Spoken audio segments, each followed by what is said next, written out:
Fala pessoal, tudo bem? Passando aqui para fazer o segundo vídeo do bloco Economia Descomplicada. E para esse vídeo eu escolhi o tema Plano do Corte de Gasto. Na semana do dia 27 de novembro nós tivemos a divulgação por parte do governo do Plano do Corte de Gasto.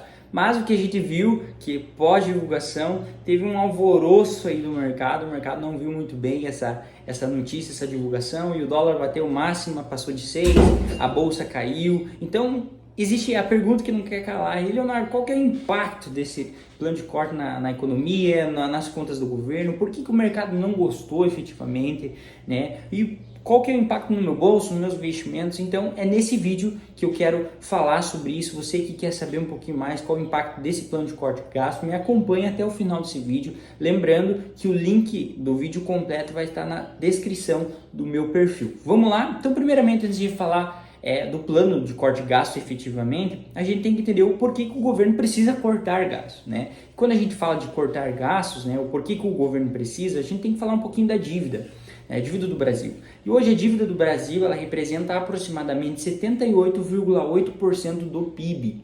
E estima-se, existem analistas, estudos, que em 2030, 2032, se não tivermos um corte, né, uma manutenção aí da forma com que nós levamos as contas públicas, em 2030, 2032, a nossa dívida vai representar 100% do PIB. Isso é muito preocupante. Pensa assim, tipo, se o teu salário está comprometido 100%, né? O mercado, quando vê isso, um país está com as contas comprometidas, existe o que a gente fala que é um risco do default. O que é o risco do default? O risco de crédito, o risco fiscal, o risco de um país não pagar os juros da dívida. Então, se realmente o país está se endividando de uma forma acelerada, descontrolada, os investidores eles vão exigir uma taxa de juros maior, um prêmio maior para investir nesse país. Então, essa é a preocupação. E quando a gente fala das despesas do governo, elas são divididas em duas classes: as despesas discricionárias e as despesas obrigatórias. O que são despesas discricionárias? As despesas discricionárias são as despesas que o governo tem para manutenção da máquina pública. Então vai ser algumas despesas como saúde, educação, tem despesas com infraestrutura, entre outros. Então são despesas que geram realmente o crescimento aí do país. Essas despesas elas representam hoje 11% de todas as despesas do governo.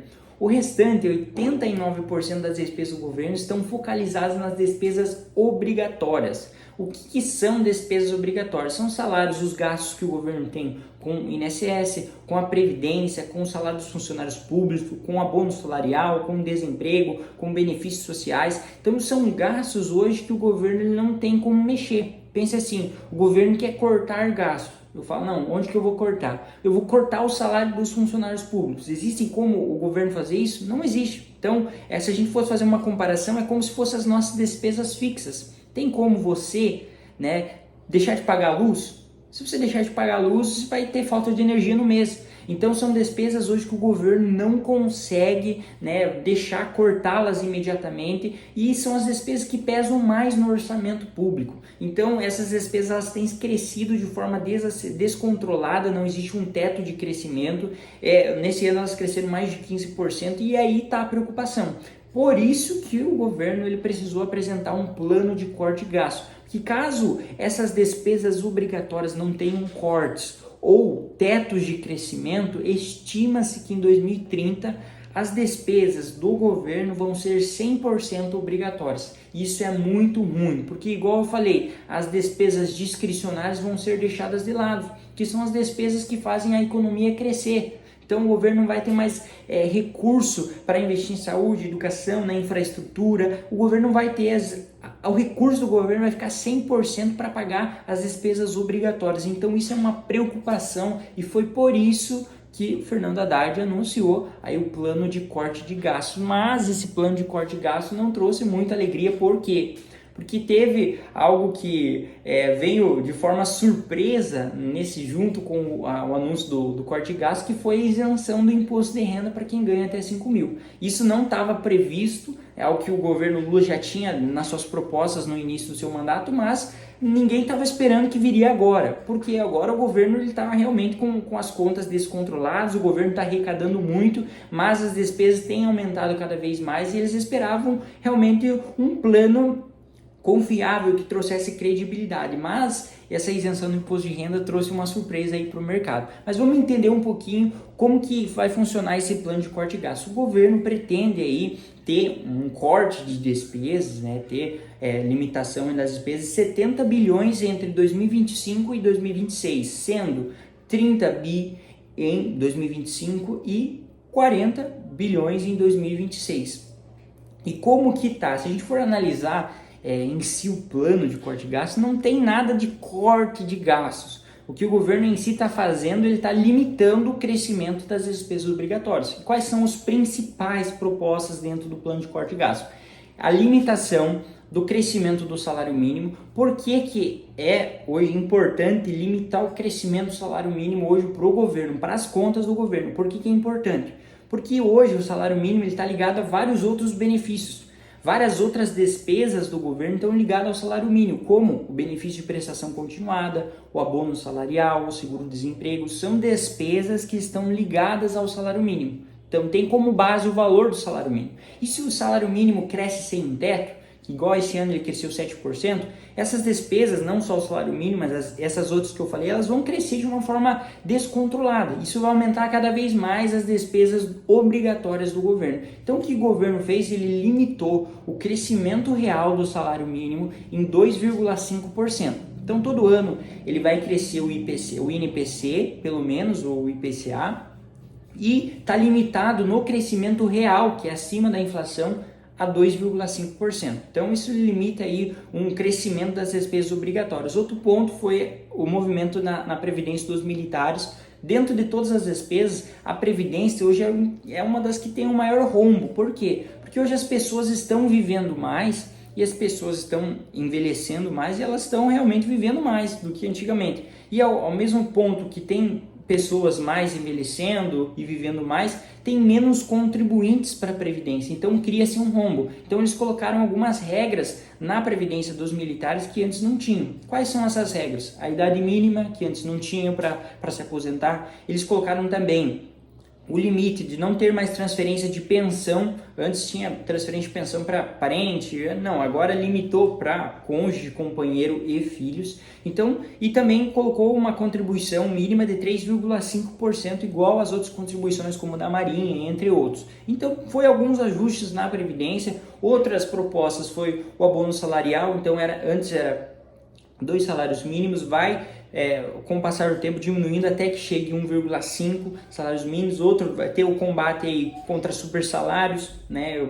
Vários funcionários públicos, principalmente ligados ao STF, tinham um salário acima do teto porque ganhavam adicionais, né? Remunerações adicionais passavam do teto, então teve essa limitação. Vai ter também um fisco um pouquinho maior com os benefícios sociais, uma fiscalização, então com os benefícios sociais. Então, em tese foi isso, né, a proposta. O que eu vejo? Que essa contenção ela é insuficiente para o problema que o governo tem hoje. Então precisaria apresentar medidas mais concretas para que solucionasse o problema hoje do rombo das contas públicas do governo. Então precisaria ter uma proposta mais bem colocada, que traria credibilidade para o mercado. E aí a grande surpresa foi justamente a isenção do imposto de renda. Como que vai funcionar a isenção? Essa isenção do imposto de renda, para quem ganha até 5 mil reais, vai beneficiar 36 milhões de brasileiros. Então 36 milhões aproximadamente de brasileiros vão deixar de pagar imposto de renda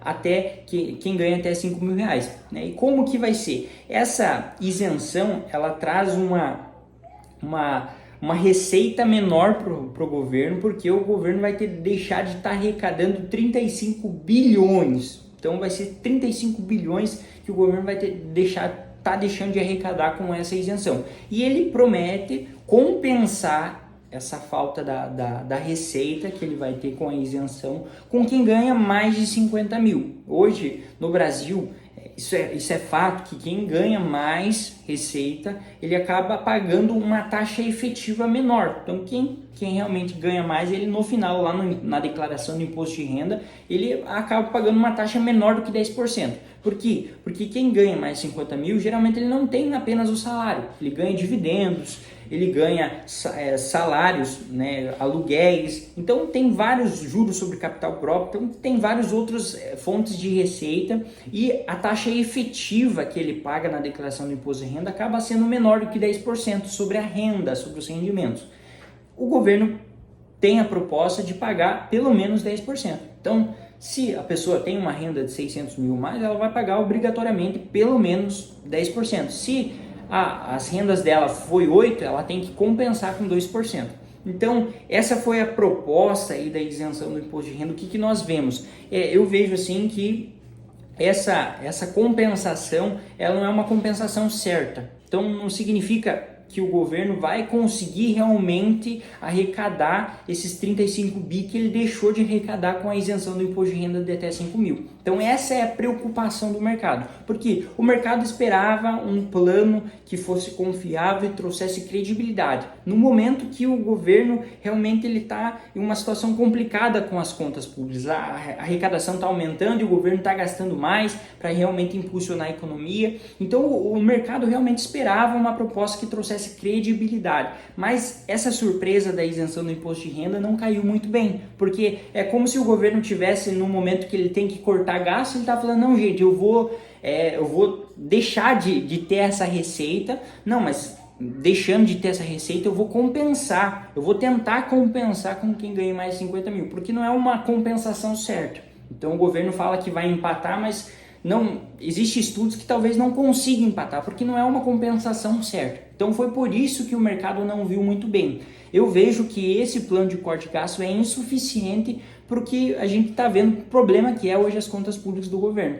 Talvez futuramente, talvez em 2026 ou final de 2025, a gente vai ter que ter uma nova reforma fiscal para realmente no futuro, no longo prazo, a gente ter uma sustentabilidade da dívida pública. Mas qual que é o impacto de todo esse negócio na economia, no governo, no meu bolso, Leonardo? Pensa assim, tipo, hoje a gente viu o dólar bater mais de R$6. E por que dólar alto é ruim?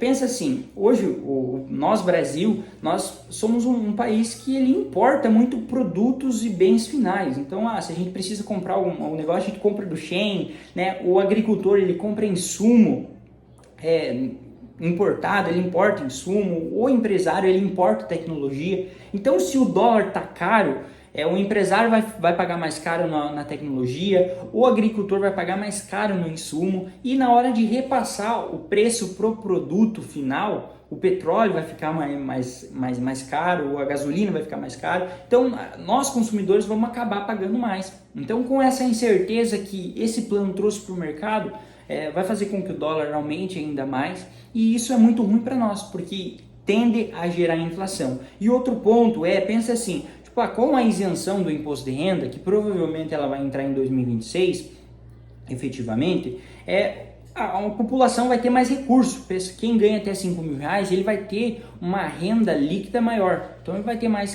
400, 500 reais livre, né, de receita. E essa pessoa ela vai consumir. Então a tendência é que quem ganha até 5 mil consuma mais. E a população consumindo mais, a pressão inflacionária tende a ficar ativa. Então a inflação tende a aumentar. E o que o Banco Central tem que fazer quando a inflação aumenta? Ele tem que aumentar juros. Então esse é o efeito que a gente vê, que a gente já está vendo, as taxas futuras de juros aumentaram, batendo em 14%, 15%, que o mercado está falando, poxa, com essas propostas realmente a inflação vai estourar. A inflação vai aumentar e o Banco Central vai ser necessário subir juros. E subir juros para a economia, pensa assim, é um ponto ruim, porque deixa a economia parada. Porque pensa você é empresário, que quero investir na minha empresa, o crédito vai estar mais caro.